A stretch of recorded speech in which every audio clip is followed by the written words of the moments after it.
Alright guys, here's how you collect your tank. Once the event is over, go to your respective World of Tanks portal, click on the global map, and it'll bring you to the global map where it's frozen because the event is over. Click on select your tank and you will get a choice.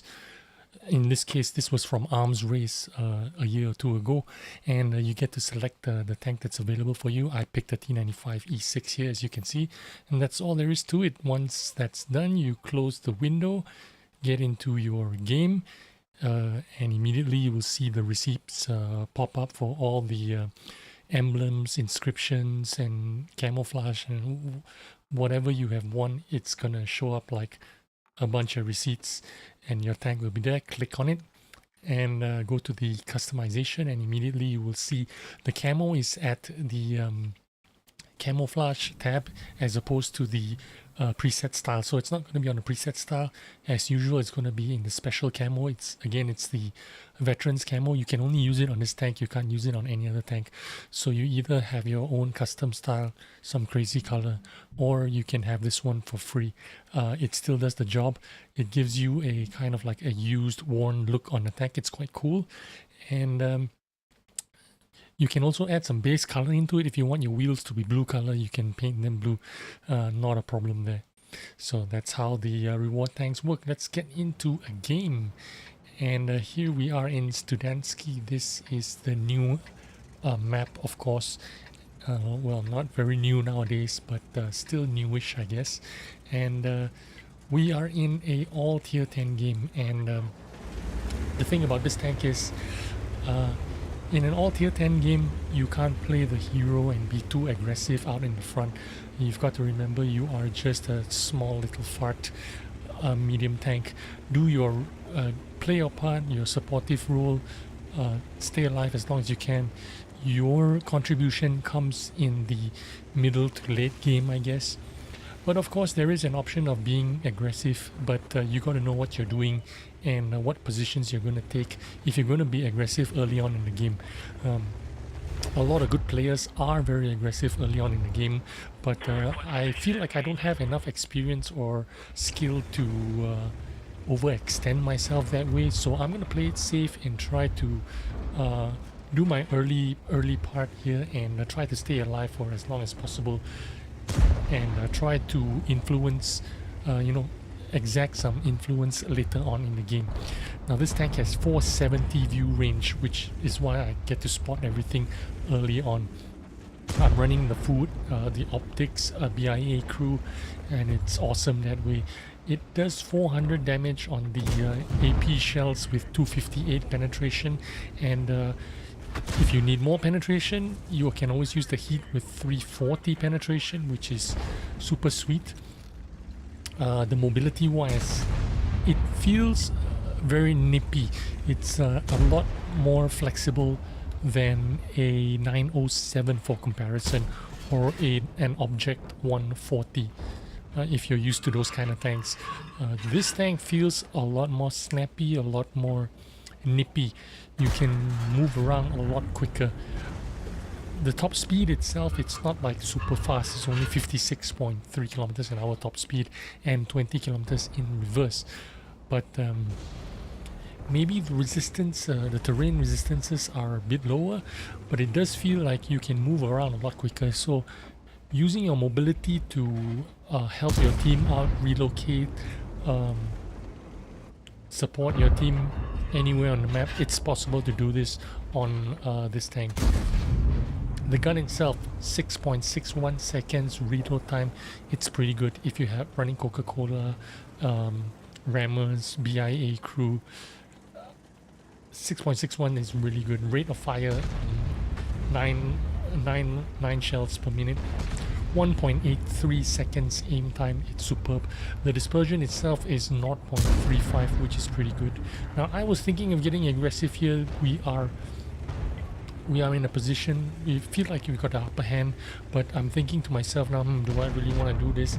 I tend to make these mistakes a lot, overextending, being too aggressive. everyone is almost spotted. I know where all the TDs are, and the thing is, if I went forward there and that Centurion spotted me, I would have been vaporized by those TDs. So instead I did the right thing here. I thought about it and I was like, you are not, this is not a tier 10 versus tier 8 game. This is an all tier 10 game. I need to play a little bit more conservatively and try to survive as long as I can.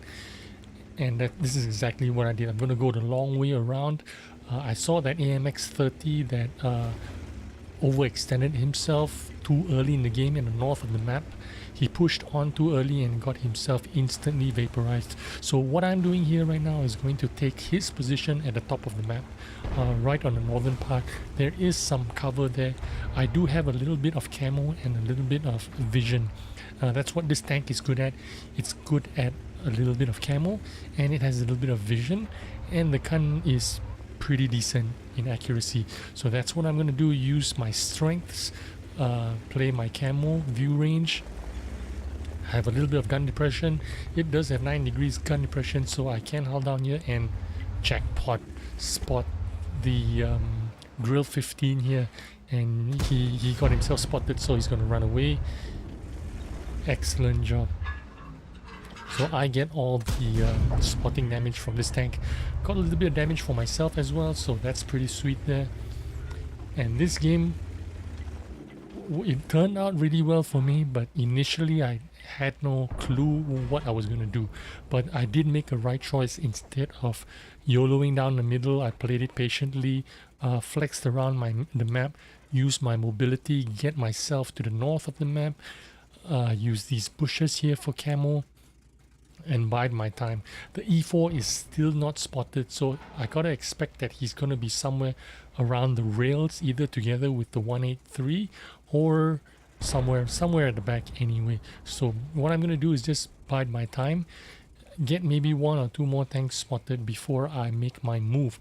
Now I'm gonna have a little bit of support here. The 183 is coming up behind me to snipe anyone that I spot, so that's a good job. There it is. The E4 is finally spotted. I fire once and I'm not spotted. So, I'm thinking to myself, hey, the camo is not bad here, isn't it? So I'm going to continue to spot him. And I have a little bit of his cupola there. A slither of his cupola, and I managed to snipe it. So that's really good job for me. But I got spotted there. That particular moment, I don't know why. Didn't know why he didn't spot me the first time, and then either he spotted me or someone else spotted me, I'm not sure. But anyway, I'm not going to take a big hit for no reason, so I'm not going to even waste my time. I don't want to take a hit from the E4. E4 does a lot of damage to you. And once he's deleted, then I'm going to consider going forward. But right now, I've got to make sure that I'm going to be safe first. And it looks like now is the time to move forward, because that E4 is gone. He's dead. Doesn't look like there's anyone there, so I'm gonna go. Whoops. I'm not sure if I spotted that guy, but I don't think it was me. But anyway, oh man, I thought I could have got that kill shot there, but that's okay. And I think I spotted this guy, so I'm gonna try and shoot him, but then that's the thing with the AP shells, it's not gonna pen anything that has any armor on it. So, well, second try. Let's try it one more time and see if it works. If it doesn't work, I'm gonna switch out to the heat shells. I decide to just go to the heat shells. Let's reload with heats and shoot the side of his. There you go. Finally, a little bit of damage there. Of course, if you can't penetrate with AP shells, don't be afraid to dab the 2 key. 340 penetration with the heat shells? Yeah, that'll do the job. I'm expecting to bump into the artillery, and just as I switch to the HE shells, the artillery shows up. I switched back to the AP, I mean, and the artillery shows up, so he managed to land a shot at me before I could shoot him. But I do finish him off, and that was like 3,000 plus spotting already from me. And there you go, spotted something else.